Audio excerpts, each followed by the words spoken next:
Every time I read the story of Yaakov and Esav and Yaakov stealing the blessing from his father Yitzchak, the question I find myself pondering is, how much does Yitzchak actually know? In other words, the presumption, both in the text, it seems, and of the latter rabbinic tradition in general, seems to be that Yitzchak is both literally and figuratively blind to this moment. And that all that's being orchestrated by God, by Rivka, by Yaakov, to sideline Esav, is maybe in some sort of divine plan, but that Yitzchak really doesn't want to do that. He believes that he is giving a blessing to Esav. He loves his son Esav, we're told explicitly, and that when it is revealed that it was in fact Yaakov and not Esav, he's really upset about it because he felt completely fooled and would never have gone along with this. And the question I want us to consider today is that true? Was Yitzchak actually blind? Physically, it seems that he was, but was he actually metaphorically blind to what was happening, or does he actually know a little bit more? And is there evidence in the text of that? So what I'm going to do is start with a very important, much later rabbinic source, which is Little Red Riding Hood.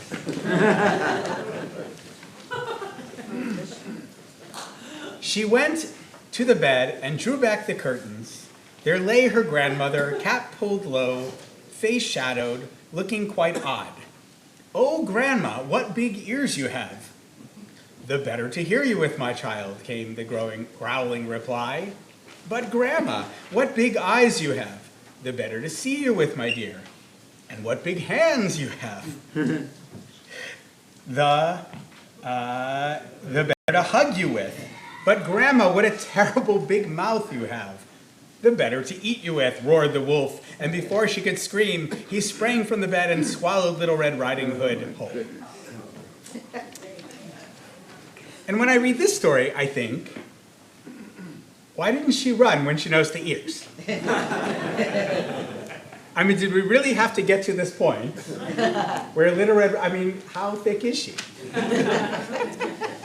So there's no one who's like the wolf in the Esav and Yaakov story necessarily, but I just kind of wonder, does he see, as it were, or does he not? And if he notices things, what does he do in that noticing?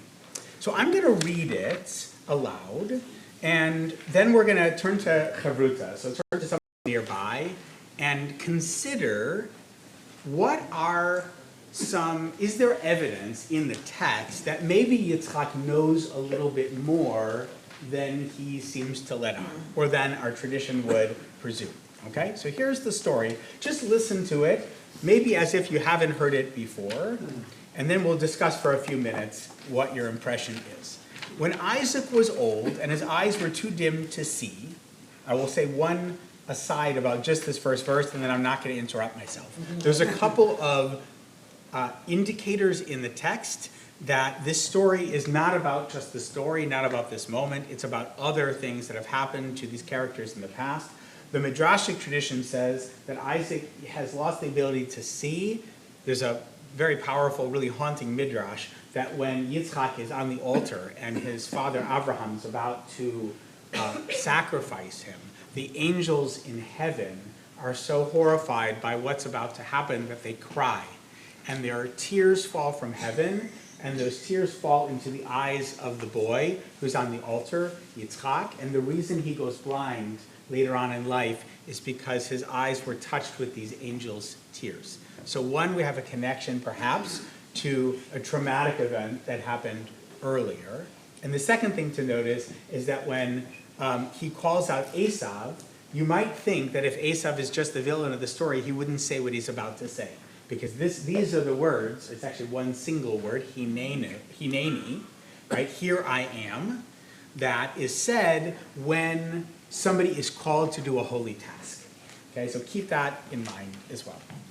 When Isaac was old and his eyes were too dim to see, he called his older son Esav and said to him, "My son." He answered, "Hineni, here I am." And he said, "I am old old now, I do not know how soon I may die. Take your gear, your quiver and bow, and go out into the open and hunt me some game. Then prepare a dish for me, such as I like, and bring it to me to eat, so that I may give you my innermost blessing before I die." Rebekah had been listening to Isaac spoke to his son Esau. When Esau had gone out into the open to hunt game and bring home, Rebekah said to her son Jacob, "I overheard your father speaking to your brother Esau, saying, 'Bring me some game and prepare a dish for me to eat, that I may bless you with God's approval before I die.' Now, my son, listen carefully as I instruct you. Go to the flock and fetch me 2 choice kids, and I will make of them a dish for your father, such as he likes. Then take it to your father to eat, in order that he may bless you before he dies." Jacob answered his mother Rebekah, "But my brother Esau is a hairy man, and I am smooth-skinned. If my father touches me, I shall appear to him as a trickster and bring upon myself a curse, not a blessing." But my mother said to him, "Your curse, my son, be upon me. Just do as I say, and go fetch them for me." He got them and brought them to his mother, and his mother prepared a dish such as his father liked. Rebekah then took the best clothes of her older son Esau, which were there in the house, and had her younger son Jacob put them on. And she covered his hands and the hairless part of his neck and the skins of with the skins of the kids. Then she put in the hands of her son Jacob the dish and the bread that she had prepared. He went to his father and said, "Father." And he said, "Which of my sons are you?" Jacob said to his father, "I am Esau, your firstborn. I have done as you have told me. Pray sit up and eat of my game, that you may give me your innermost blessing." Isaac said to his son, "How did you succeed so quickly, my son?" And he said, "Because your God Hashem granted me good fortune." Isaac said to Jacob, "Come closer, that I may feel you, my son, whether you are really my son Esau or not." So Jacob drew close to his father Isaac, who felt him and wondered. The voice is the voice of Jacob, yet the hands are the hands of Esau. He did not recognize him because his hands were hairy, like those of his brother Esau, and so he blessed him. He asked, "Are you really my son Esau?" And when he said, "I am," Ani in Hebrew, he said, "Serve me and let me eat of my son's game, that I may give you my innermost blessing." So he served him, and he brought him wine and drink. Then his father Isaac said to him, "Come close and kiss me, my son." He went up and kissed him, and he smelled his clothes, and he blessed him, saying, "Ah, the smell of my son is like the smell of the fields that Hashem has blessed." May God give you of the dew of heaven and the fat of the earth, abundance of new grain and wine. Let people serve you and nations bow to you. Be master over your brothers, and let your mother's sons bow to you. Cursed be those who curse you, blessed they who bless you. No sooner had Jacob left the presence of his father Isaac, after Isaac had finished blessing Jacob, than his brother Esau came back from the hunt. He too prepared a dish and brought it to his father, and he said to his father, "Let my father sit up and eat of his son's game, so that you may give me your innermost blessing." His father Isaac said to him, "Who are you?" And he said, "I am your son Esau, your firstborn." Isaac was seized with very violent trembling. "Who was it then," he demanded, "that hunted game and brought it to me? Moreover, I ate of it before you came, and I blessed him. Now he must remain blessed."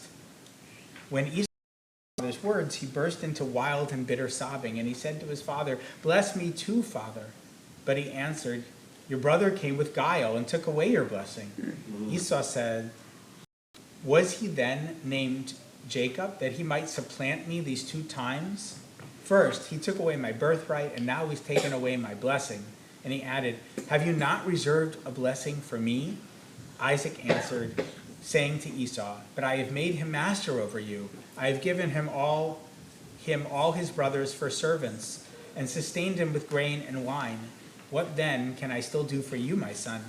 And Esau said to his father, "Have you but one blessing, father? Bless me too, father."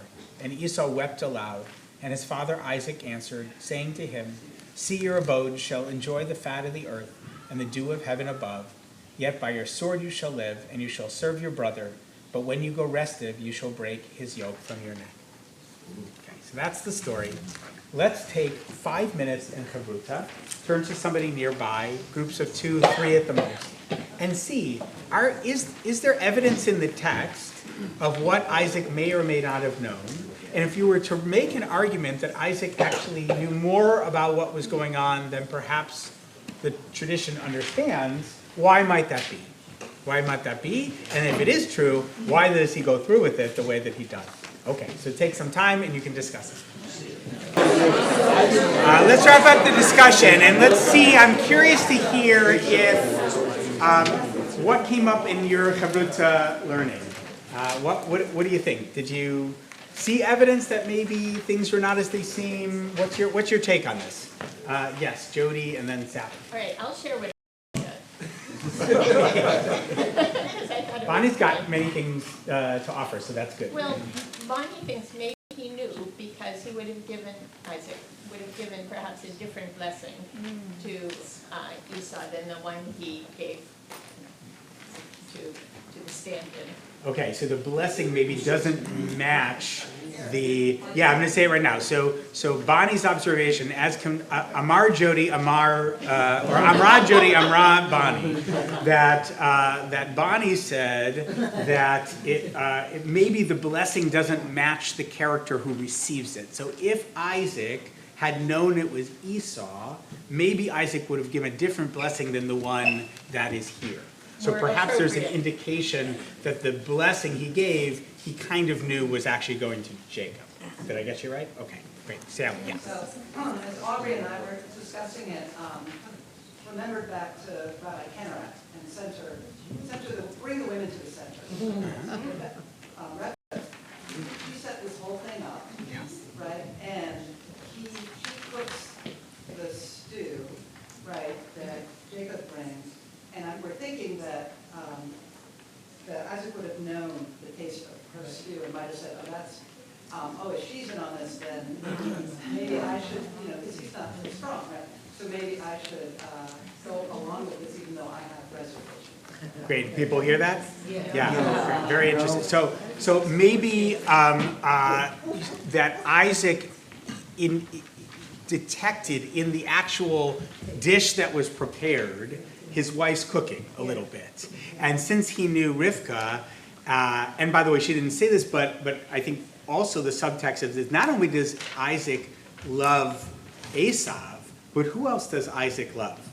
Rivka. We're told explicitly that Isaac loves Rivka. Not only that, but you heard it in the Torah reading earlier, the two were pretty hot for each other. Yeah. I mean, they were like doing a thing, and I mean, it gets a little PG-13 at times. So maybe this is a relationship where Isaac would be inclined to do what his wife would want, because he tastes, if you're centering women's voices, as Rabbi Kanarak taught us last week, Rivka's story is that she is actually doing something sort of for the sake of Jacob, but also for the sake of heaven. Did I get that more or less right? Okay. Yes, Clara. To support that interpretation, we hear that if he disbelieves Jacob, then the option he will have is to curse him, and Rivka actually takes that curse upon herself. So she puts her husband in the position of either giving her son a curse that will ultimately go to her, or believing that this is Esau. Okay, so Rivka, because she says, don't worry, you're not going to be, I'm going to take on that curse, maybe that's another indication here. Great. Adam and then Richard. Yeah, we discussed a little bit, and we have cheated a little bit, we do have a rabbi, but along the same theme of Rivka setting everything up, it was curious to me what specifically Rivka did not do. She dressed up her son in the other son's clothing to make the sense of touch manipulated. She cooked food that the Yitzhak would think perhaps was the son's food, so she manipulated the sense of taste. He's already blind, but what she did not instruct Jacob to do was to use a different voice. She could have said, lower your voice. She did not. So I think she wanted Yitzhak to figure it out, but she didn't want to go against Hashem by making it very explicit, since she was let in on the secret from the very beginning of who would have dominion over whom. Interesting. So we didn't hear that she instructed Yaakov to change his voice, right? It was an imperfect deep fake.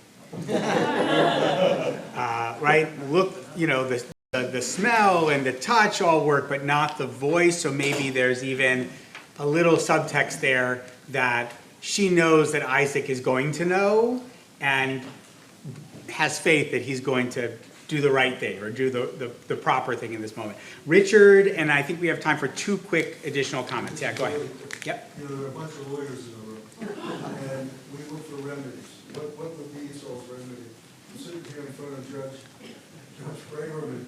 Who's a Kohen, by the way. I think you should have filed a motion. File a motion to get Asaph his blessing back? Got it. Okay. I think we may have, the statute of limitations may have passed, but thanks for that. Okay, so Jonathan, and then back to Al. Yeah. Well, it's just also remembering that Jacob had sold his birthright to Esau, and so he was actually the firstborn. And so perhaps Isaac, kind of suspected, because of the voice, it wasn't Esau's voice, perhaps he suspected it in fact was his firstborn son, so he gave the correct son the blessing. Okay, interesting. So everybody got that in theory, assuming Isaac knew this, which the text doesn't tell us that Isaac knew, I don't think, that Yaakov had bought his brother's birthright. But if that's true, technically now he's actually the firstborn. And so he's actually due the blessing. And so perhaps Isaac goes along with this because he knows that in fact it's Yaakov who should be getting the innermost blessing, the blessing nafshi, right? The blessing of the person that he is. Okay, last comment, Alan. Yeah. So if you're in a school that thinks that, like my 6-year-old grandson said, that this never really happened, then you say, what's the purpose of this story? And I would suggest that the purpose of the story is to show that although there are laws and procedures in any society, that there are better remedies or higher goods, and that clearly, although the firstborn was an absolute black and white thing through all these civilizations growing up to the point where people became vagabonds because they were second-born, that here's a case of showing flexibility when what was evolutionarily good for the people, to have a real leader take over, and not someone who had not the intellectual capacity or interest to be a father of the Jewish people, that this orchestration had to happen. And Okay. it shows that kind of flexibility in our religion that has made us sort of hang around for Great. Yeah, I mean, there's a whole really interesting article by a guy named Robert Cover, wrote a introduction to the Harvard Law Review in the early 80s, where he basically claims that these stories of inverted primogeniture, that the not the firstborn, but the secondborn son inheriting goes against the written letter of the law, but actually informs the legal process because you have the narrative overlaid to the kind of stated law. So the name of the article is called Nomos and Narrative, right? Nomos meaning law and narrative. And it's an interesting theory that actually we need these stories because the stories actually tell us who the actual characters are. It's one thing to have a law that says the firstborn son should inherit. It's another to say, well, but what if he's not the right guy for the job? And then we might have to go looking for someone else. All right, so let me bring us to this final little bit. There are a number of places, I actually highlighted them. I'm not going to read them all for you now, but I actually went through and highlighted all the places that felt like Little Red Riding Hood to me. Right? Here are all these moments, but what big eyes you have, but what big teeth you have. And at some point, like, why does he keep asking, probing, are you really? Come closer. Later, even after, let me give you a kiss. Like, what are all of these little indications that maybe Isaac is not convinced? And when he finally does it, why does he actually give the blessing? And there's a midrash that speculates why he would have actually done that. It comes from Breshit Rabbah. It's on the back side of the page, based on these 2 verses from chapter 65. From chapter 27, verses 20 and 21.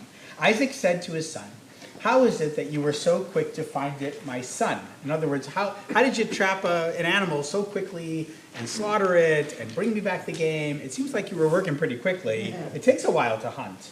And he said, because the Lord your God coordinated before me. Okay, so the word that's translated here as coordinated in the Hebrew, so that you might think that means basically this was God set all this up, this was God's plan, God does it.